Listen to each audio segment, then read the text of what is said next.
Assalamu alaikum. You are watching my YouTube channel, My Dear English with Mansoor.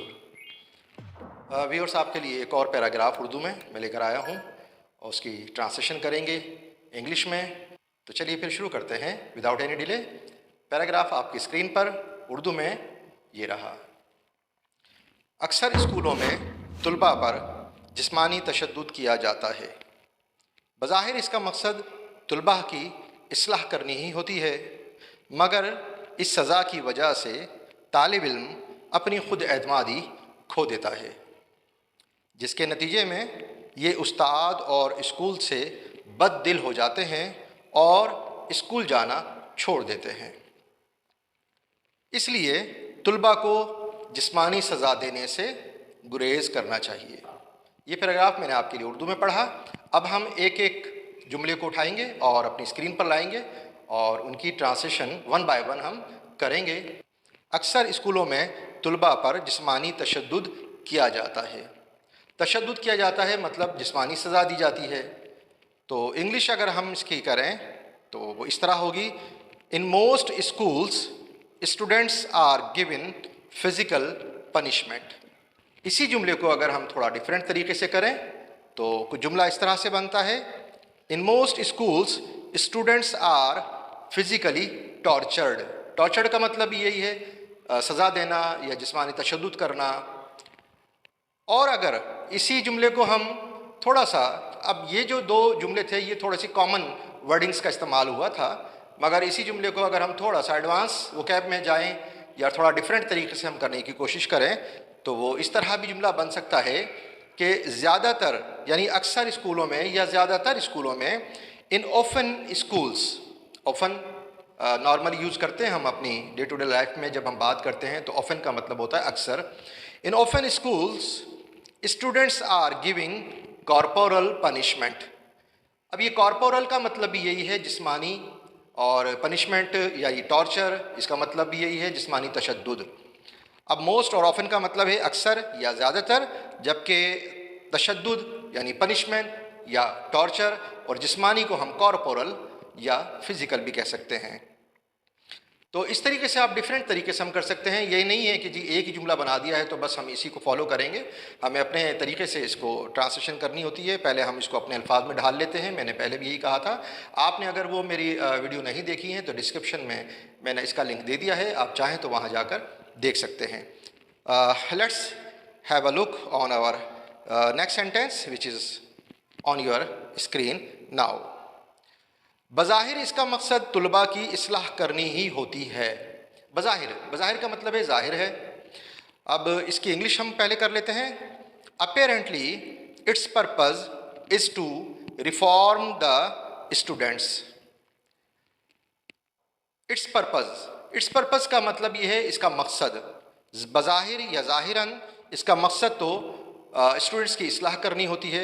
इसको अगर हम थोड़ा सा डिफरेंट तरीके से कुछ एडवांस मोड में जाकर अगर हम इसकी इंग्लिश करें तो इस तरह भी हो सकती है। एविडेंटली यानी अपेरेंटली की जगह हम एविडेंटली का इस्तेमाल भी कर सकते हैं। Evidently its objective is to rectify the students. अब देखिए यहाँ पर मैंने मीनिंग लिखी है अपेरेंटली और एविडेंटली, जिसका मकसद यही होता है ज़ाहिर है या बज़ाहिर या ज़ाहिरी तौर पर या दिखने में जो आता है। तो इस तरह के सेंस जब आ जाए तो आप इन दोनों में से किसी एक वर्ड का इस्तेमाल कर सकते हैं। और ऑब्जेक्टिव मैंने का इस्तेमाल किया है यानी पर्पज़, पर्पज़ की जगह आप ऑब्जेक्टिव का वर्ड भी इस्तेमाल कर सकते हैं। और आप देखिए यहाँ पर मैंने कहा है रिफ़ॉर्म। रिफ़ॉर्म का मतलब है इस्लाह करना। जैसे हम कहते हैं मुल्क में इस्लाह की ज़रूरत है, मुल्क के निज़ाम में इस्लाह की ज़रूरत है, तो रिफ़ॉर्म करने की ज़रूरत है। अक्सर ये हम सुनने में मिलता है, मगर इसको आप रेक्टिफाई यानी इस्लाह करना कह सकते हैं। चलिए अब हम अपना तीसरा जुमला अपनी स्क्रीन पर लाते हैं। अब आपकी स्क्रीन पर है थर्ड सेंटेंस इन उर्दू। मगर इस सज़ा की वजह से तालिब इल्म अपनी खुद एतमादी खो देता है। इंग्लिश करते हैं। But due to this punishment student loses his self confidence. ये तो है common, but due to this punishment, इस पनिशमेंट की वजह से। अगर इसको थोड़ा सा हम नए तरीके से, कुछ एडवांस तरीके से अगर हम इसकी ट्रांसलेशन करें तो वो कुछ इस तरह भी हो सकती है। बट ड्यू टू की जगह पर हम कह सकते हैं इंस्टीड, यानी इसके बजाय, जैसा कि उर्दू में था मगर इस सज़ा की वजह से, तो हम कह सकते हैं कि इंस्टीड यानी इस सज़ा की वजह से students losses his self esteem, student खो देता है, स्टूडेंट के अंदर ख़त्म हो जाती है उसकी सेल्फ इस्टीम यानी ख़ुद एतमादी। ख़ुद एतमादी के लिए हम सेल्फ कॉन्फिडेंस का भी इस्तेमाल करते हैं, सेल्फ रिलायंस का भी इस्तेमाल करते हैं और सेल्फ इस्टीम भी हम कह सकते हैं। तो ख़ुद एतमादी के लिए हम इन तीनों में से कोई भी एक वर्ड सेलेक्ट कर सकते हैं। चलिए अब अपना देखते हैं चौथा जुमला आपकी स्क्रीन पर। इसके बरअक्स तुलबा जारहाना रवैया इख्तियार कर लेते हैं और उनमें बगावत के जज्बात पैदा हो जाते हैं। इंग्लिश करते हैं। इसके बरअक्स यानी ऑन द कंट्रेरी, इसके बरअक्स या इसके बरखिलाफ या इसके बजाय, उल्टा। On the contrary students become aggressive and feelings of revolt develop in them.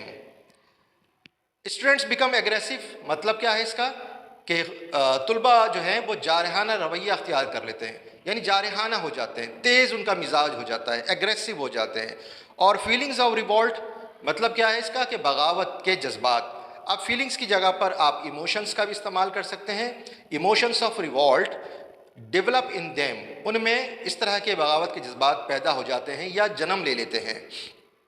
अब देखिए यहाँ पर जो ऑन द कंट्रेरी है, इसकी जगह पर अगर आप इस्तेमाल करना चाहें कुछ थोड़ा सा एडवांस मोड में, तो इन रिवर्स या एडवर्सली, एडवर्सली या इन रिवर्स स्टूडेंट्स बिकम एग्रेसिव, इसके बरअक्स तुलबा जारहाना रवैया अख्तियार कर लेते हैं। आप इस तरह भी जुमले को बना सकते हैं।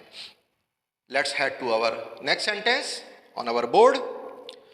जिसके नतीजे में ये उस्ताद और स्कूल से बददिल हो जाते हैं और स्कूल जाना छोड़ देते हैं। अब इसकी इंग्लिश कर लेते हैं। Consequently, disliking develop in them towards teacher and school.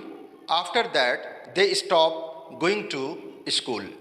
Consequently का मतलब है जिसके नतीजे में या नतीजतन, दोनों तरह से आप इसको इस्तेमाल कर सकते हैं। स्टार्ट में आप कॉन्सिक्वेंटली करें या एज ए रिजल्ट लिखें। इसके बाद है disliking develop in them. Disliking का मतलब है यानी नापसंदीदगी, जिसे हम कहते हैं ना वो बददिल हो गया है या उसका दिल ख़राब हो जाना, तो डिसलाइक करना। तो डिसलाइकिंग डेवलप इन देम, उनके अंदर ये जज्बात डिसलाइकिंग के पैदा हो जाते हैं। स्कूल और टीचर से वो बददिल हो जाते हैं।